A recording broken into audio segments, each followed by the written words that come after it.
Greetings. My name is Cleveland Jones, and I'm going to do this podcast over my alma mater, Texas A&M University.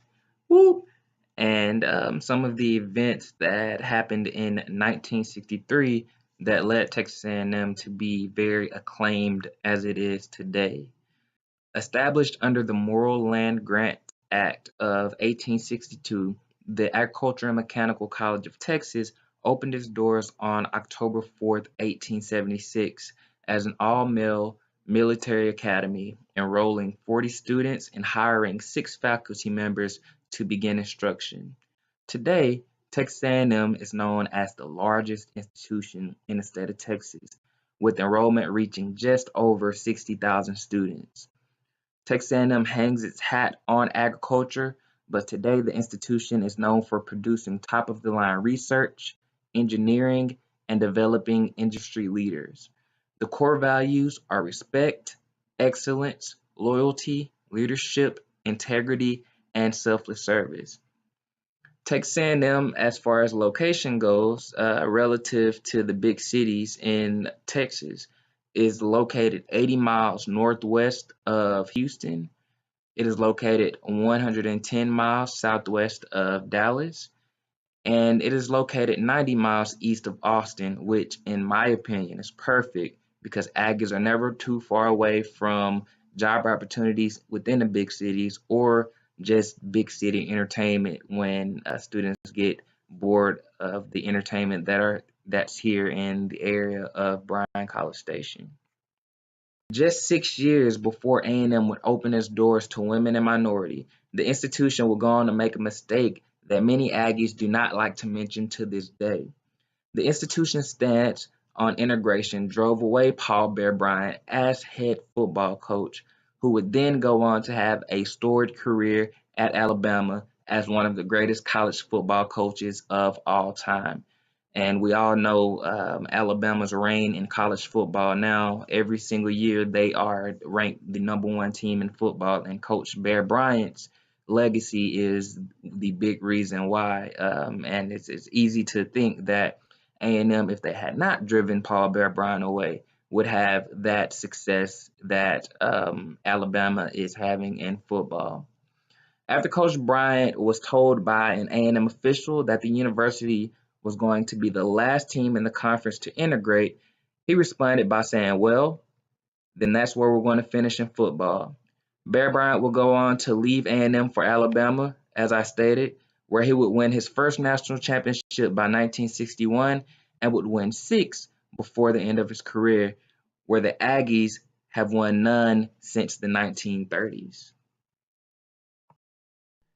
Like many institutions during this time, only white men were permitted to study at Texas A&M from its opening in 1876 until changes occurred in 1963 under the direction of University President James Earl Rudder.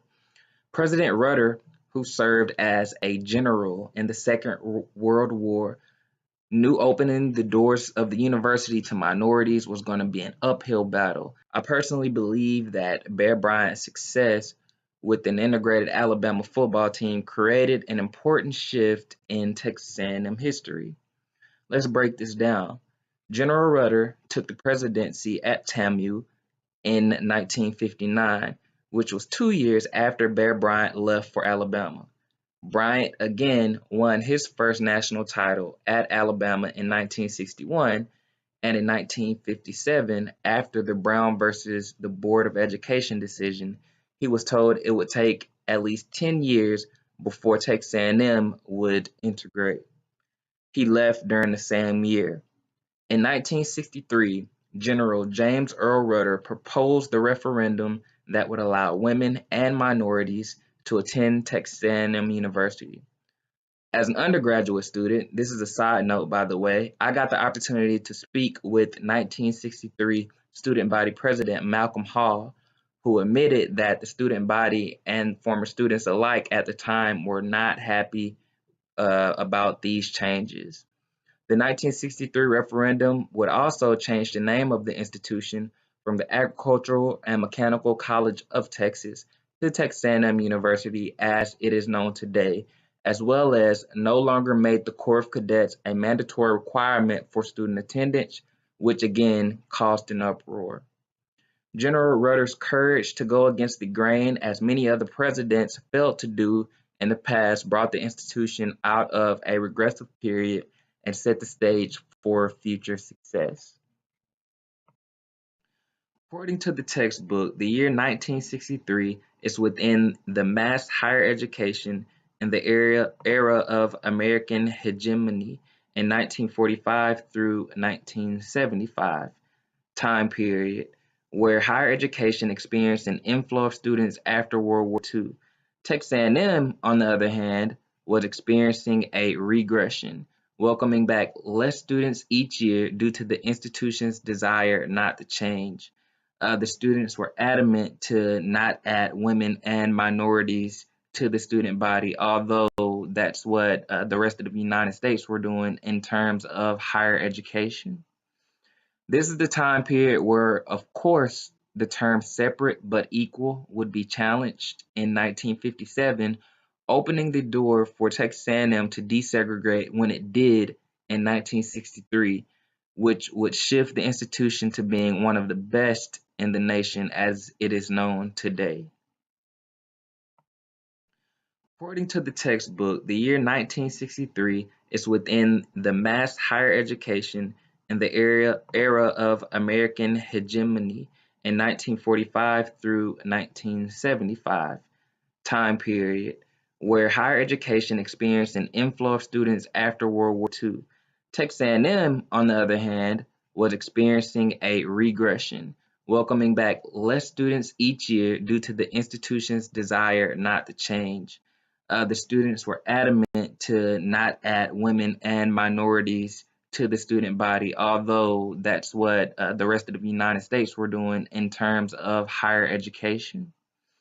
This is the time period where, of course, the term separate but equal would be challenged in 1957, opening the door for Texas A&M to desegregate when it did in 1963, which would shift the institution to being one of the best in the nation as it is known today.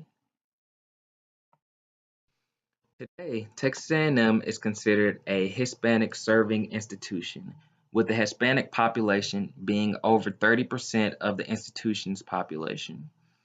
Many famous minorities have been produced, including news anchor Roland Martin, future NFL Hall of Famer Von Miller, and songwriter/singer Jason Castro.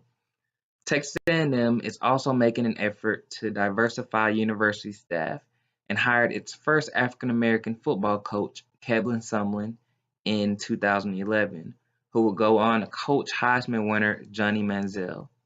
With all of the positive, inclusive change occurring, I firmly believe the day the university will appoint a woman or minority as president of Texas A&M is going to occur very, very soon.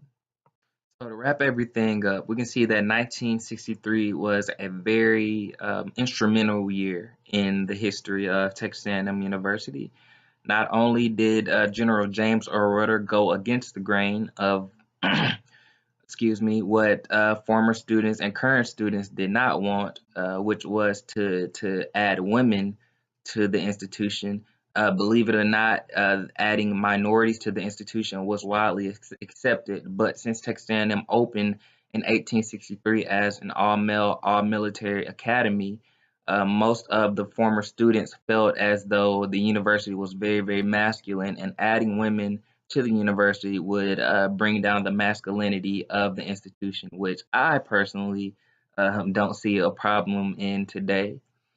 So those changes led again to those women and minorities being able to seek degrees from Texas A&M University, and now Texas A&M is a international powerhouse. There are students that travel from their foreign countries to attend Texas A&M University because of its inclusive ways and because of the educational opportunities that one can receive at the institution. So, thank you again for viewing my podcast and gig 'em.